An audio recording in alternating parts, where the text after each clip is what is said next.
Hey, what's up you guys, it's Connor, and today I'm going to be doing a book review for Valley of Embers by Steven Kelliher. I was contacted by the author who thought that I would be interested in this book, and I was, so he sent it to me for free in exchange for an honest review. Obviously, all my opinions stated herein, hi puppy, will be my own.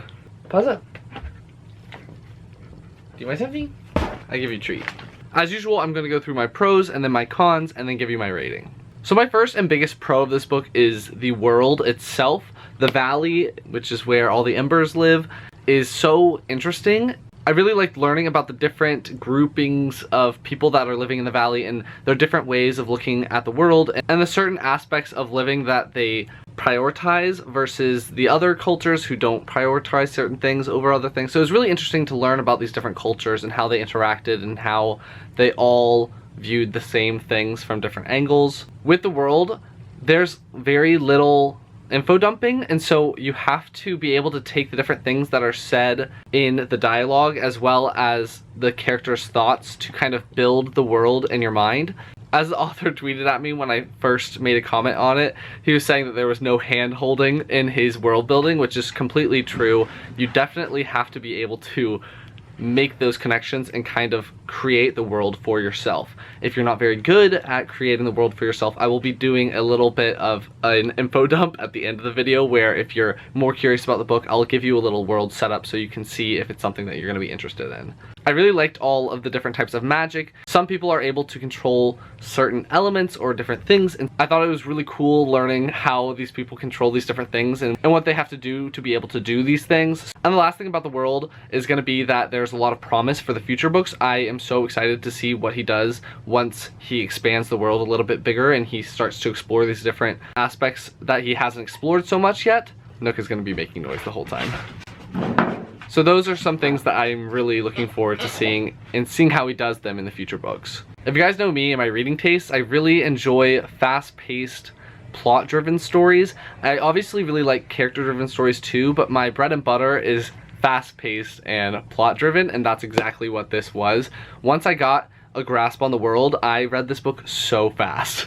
It was incredible. So if you like really fast-paced, action-packed stories, I think you'll really like this. If you're really wanting the character-driven stories, this isn't like that as much. Now on to my cons. As I was just saying, I think that if you like fast-paced, plot-driven stories, you're going to really enjoy this book. But if you really like the character-driven aspect, I don't think he really builds his characters subtly. I think it's very in-your-face about it, so you pretty much get a description of every single character right when you meet them. And I wouldn't say that he really shows you how the character is the way that they're described. I think he just tells you and you are just supposed to accept that's how they are. For instance, if a character is described as being moody, then they don't really act as moody as much as the narrator just continuously tells you that they are moody. So I didn't really like that as much. I thought that it could have been woven into the story. What he did for the world building where you just had to figure it out on your own, I think he could have done that with the characters as well, and had the character that you're following at the time notice different facial expressions or hand gestures or just standing with their hand on their hip or tapping their foot or something like that that shows that they're impatient and moody. You don't have to say that they're moody.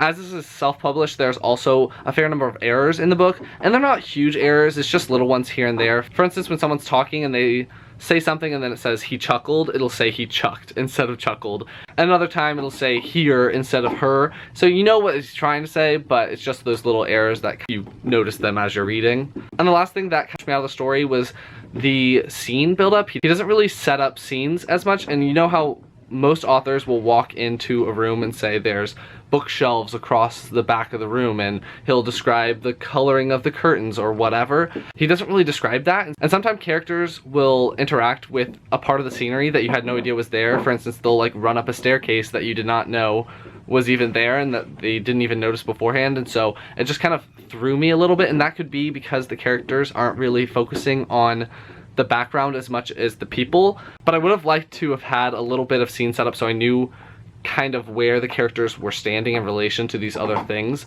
but it wasn't so much that it detracted too much from the novel for me. So overall, I really enjoyed this book. I ended up giving it 4 stars out of 5 stars. I enjoyed myself while reading it. I thought the no info dumping at all was fantastic. I really liked the magical powers and the world, which again, I will be explaining after the end of this little section. And I'm just really stoked to see where the story will lead and where the characters will go.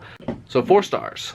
So if you're still here, this is for the world building aspect of this video, where I'm going to go over the basics of the world so you can see if it's going to be something that interests you a lot. Or if you're really bad at world building and you kind of want to know a little bit about this before getting into the novel so you don't get really confused if you're not good at making those connections, this is the part for you.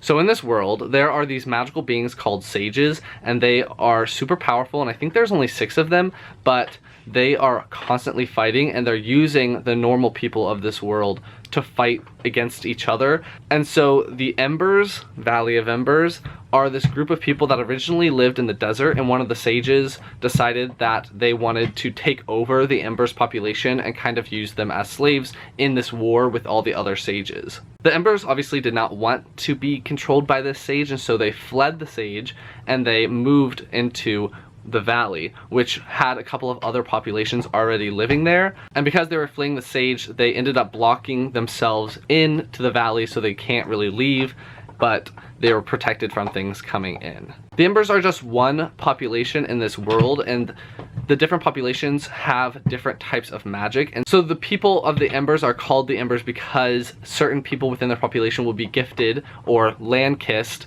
with fire magic, and they are able to wield weapons that have fire on them. There are a few other types of land-kissed in this book that are talked about, which I'll explain in a second. Once the Embers ended up in the valley, they kind of split into 2 different populations with a bunch of small little towns around them.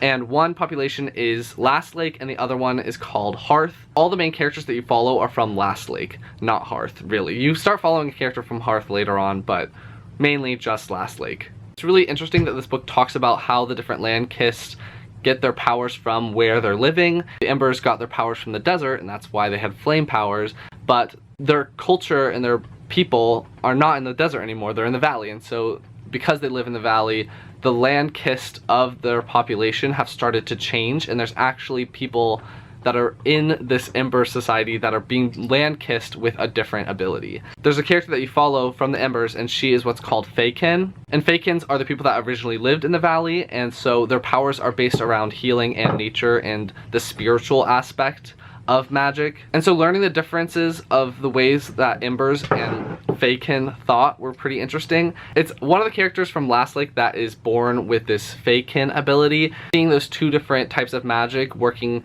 together in tandem against a bigger evil, because obviously there's going to be a bigger problem than just living in this valley, was really interesting, and seeing how they went about doing different things. As well as those 2 different types of land-kissed, there are a couple others that are mentioned in the series. There's also seers. They're basically oracles, and so they can see the present and they can see different futures and everything like that, so that was really interesting. And then there's also Rockbled, who are the people of, I would assume, the mountains, and they have the ability to like lift heavy stones and everything like that, and I think they have thicker skin.